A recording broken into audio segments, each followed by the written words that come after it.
Miren, hoy por la mañana empezó a hacer tendencia en Twitter una columna que escribió el bufón ese de Carlos Loret. La verdad es que pues, la leí y dije, bueno, puede ser, pero no quise ni siquiera comentarla porque, pues bueno, dije es Carlos Loret. Pero resulta que sobre este asunto ya están hablando más periodistas y no comentando la columna de Carlos Loret, no, sino que ellos mismos tienen fuentes que confirman que lo que ocurrió entre Claudia Rebsamen y Hugo López-Gatell es verdad, que están peleados, que ella le reclamó a López-Gatell el manejo pésimo durante la pandemia y que le está mintiendo a López Obrador con el número de personas que han muerto y obvio los contagiados.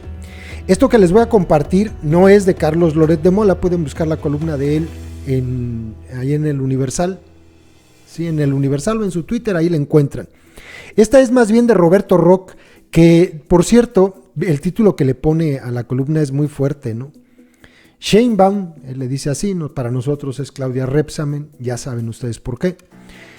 2 puntos. Los muertos que nos perseguirán. Qué fuerte, ¿no? Por cierto, empieza también con un mensaje que le envía a Jorge Cepeda Patterson, que ya ven que hace unos días lloraba amargamente la desilusión que le provocaba el peje, porque se había trepado a un ladrillo y se mareó, y después ya volvió otra vez a decir que todos los periodistas que no están en favor del cacas, pues que son todo menos bonitos, eso dijo. Y entonces Roberto Roch le empieza la columna con una dedicatoria y le dice lo siguiente: a Jorge Cepeda Patterson, con respeto por su inteligencia y su libertad, aunque discrepe de él en su valoración de la 4T. Cachetada con guante blanco. Bueno, al tema, dice: el drama de la pandemia por COVID-19 cruzó ayer el umbral de las 10,000 defunciones. Está a la vista una creciente discrepancia entre la visión que guarda un amplio grupo de gobernadores y la de los funcionarios que manejan las cifras oficiales. Para estos últimos, todo acabará siendo estadísticas. Pues sí, a eso reducen la pérdida de vidas de 10,000 personas, cuando menos, sabemos que son cuando menos 3 veces más.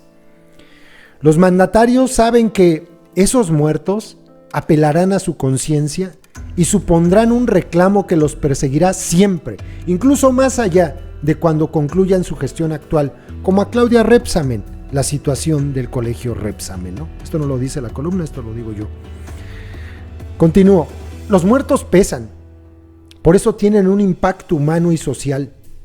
Cuando el polvo se asiente, las historias incomprensibles, las cifras inaceptables, regresarán en forma de costo en la imagen pública de la presente generación de políticos, de todos, En esa tesitura se halla la jefa de gobierno de la capital, Claudia Rebsamen, que ha tenido diferencias cada vez menos discretas frente al manejo federal de la crisis sanitaria. Un ruidoso silencio rodea su distancia con respecto a Hugo López-Gatell, vocero y autor de la estrategia. Versiones sólidas compartidas a este espacio por funcionarios federales aseguran que en una reunión privada, la señora Rebsamen inquirió directamente a sus interlocutores, altos mandos del sector. Se abren comillas, esto les preguntó: ¿quién le dice al presidente la verdad sobre el número de muertos? Su formación científica, con un doctorado y vertientes en la física y la ingeniería ambiental, quizá no dote a la gobernante capitalina de gran carisma, pero se trata de una de las mentes más ordenadas en el ámbito público actual. Se ha beneficiado además de su cercanía con expertos, por lo que en los hechos impulsó una ruta propia, con pruebas diagnósticas más numerosas, entre otras medidas. La ciudad lidera las tablas de muertos, pero ha podido evitar una catástrofe del nivel de Nueva York. Pues yo aquí todavía le pondría un esperemos que así sea, porque esto no ha acabado. Y si supiéramos las cifras reales, híjole, quién sabe qué esté pasando en la Ciudad de México. Continúo. Un reporte periodístico publicado el 18 de mayo, alertando sobre el triple de muertes por COVID según los registros en actas de defunción en la ciudad, resultó providencial para disminuir la presión política que se hacía sobre el gobierno local para acelerar la entrada a la nueva normalidad. Horas después, la propia mandataria aceptó que el número de víctimas es mayor al oficial, lo que tuvo el efecto de una bomba de profundidad sobre la credibilidad de López-Gatell. Pues sí. Cada uno de los 10,000 muertos que ya nos marcan como país suponen un signo de interrogación que alguien deberá resolver tarde o temprano. Los hijos, esposos o padres de ellos preguntarán por qué el porcentaje de pacientes intubados que mueren en hospitales públicos, incluso los plenamente equipados, entre ellos el IMSS, la joya de la corona, ha sido enormemente más alto que el de los hospitales privados, en particular en la Ciudad de México. Se demandará saber por qué la autoridad sanitaria anunció que el primer caso detectado, el paciente cero, fue el 28 de febrero, cuando en los propios registros de la Secretaría de Salud aparecen casos desde el 6 de enero, como ocurre con Mariana N., registrada con la clave 09F6D9 y atendida en el IMSS. Los periodistas que han seguido esos registros, como el de las actas de defunción o las muertes por COVID reportadas como neumonía atípica, son testigos de que los registros públicos son caprichosos, pues asientan y desaparecen nombres, claves y fechas con la mayor discrecionalidad o desorden. Lo que no se podrá borrar es la certeza de que México comenzó tarde sus medidas emergentes para controlar la pandemia, cuando desde inicios de diciembre ya el mundo sabía lo que venía de China.